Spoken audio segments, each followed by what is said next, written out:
শুভ শারদিয়া সবাইকে। তো আপনারা দেখছেন যে এখন এবিপি আনন্দ আপনারা দেখছেন।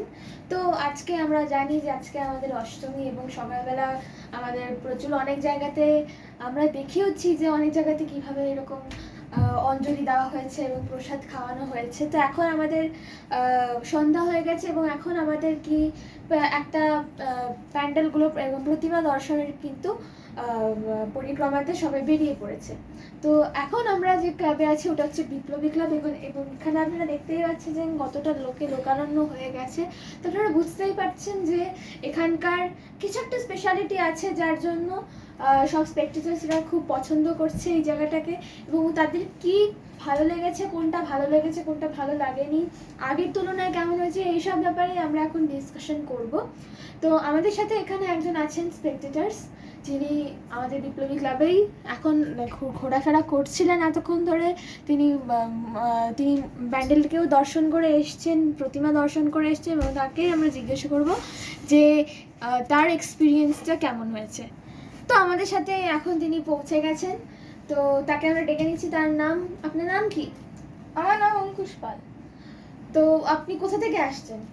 আমি আমাদের রায়গঞ্জ উত্তর দিনাজপুর জেলার থেকে সুভাষগঞ্জ গ্রামের থেকে আসছি। তো আপনারা বুঝতেই পারছেন যে অষ্টমী এবং কতটা ভিড় রয়েছে আশেপাশে, আমরা কিন্তু দেখতেই পাচ্ছি। আপনার কি মনে হচ্ছে যে আপনার বিপ্লবী ক্লাবের যে স্পেশালিটিটা সেটা কি এখনো বজায় আছে?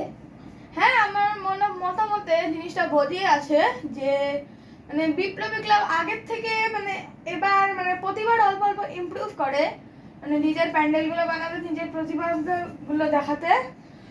তাই জন্য আমি বিপ্লবী ক্লাবের ভালো একটা মেম্বার হয়ে থাকছি।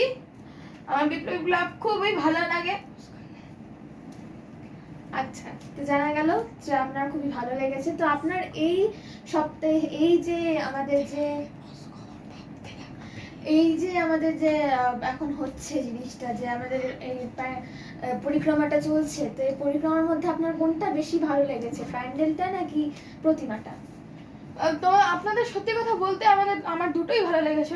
প্রতিমাটা অবভিয়াসলি আগের থেকে তো ভালোই হয়েছে, আর প্যান্ডেলটা খুবই ভালো হয়েছে আগের থেকে।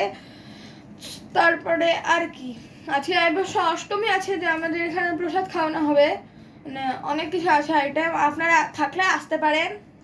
আচ্ছা, থ্যাংক ইউ, ধন্যবাদ। কিন্তু আমাদের তো অত টাইম নেই, আমরা এভাবেই আমরা পরিক্রমা করছি। তো আমাদের যতটা সম্ভব হচ্ছে আমরা টিভির মাধ্যমে সবাইকে সব কিছু দেখানোর চেষ্টা করছি। তো আমাদের নিজেরা আপ্রাণ চেষ্টা করছি। তো আপনার সাথে কথা বলে খুব ভালো লাগলো। Thank you so much. Thank you.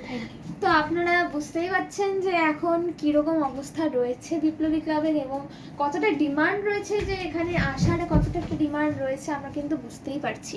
তো অষ্টমীর দিনটা এখানে যে লোকারণ্য হয়ে যায় প্রত্যেকবারের মতো এবারও যা হতা হয়েছে এবং তাতেই আমরা খুবই খুশি এবং আমরা এক্সপেক্ট করছি যে এই ক্লাবটা এবারও হয়তো কোনো একটা পুরস্কার পেতে পারে। Thank you so much. আপনি দেখতে থাকুন, এবিপি আনন্দ এগিয়ে রাখে এবং পূজার ব্যাপারে আরও বেশি আপডেটস জানার জন্য কিন্তু এই চ্যানেলে আপনাদেরকে চোখ রাখতে হবে। Thank you.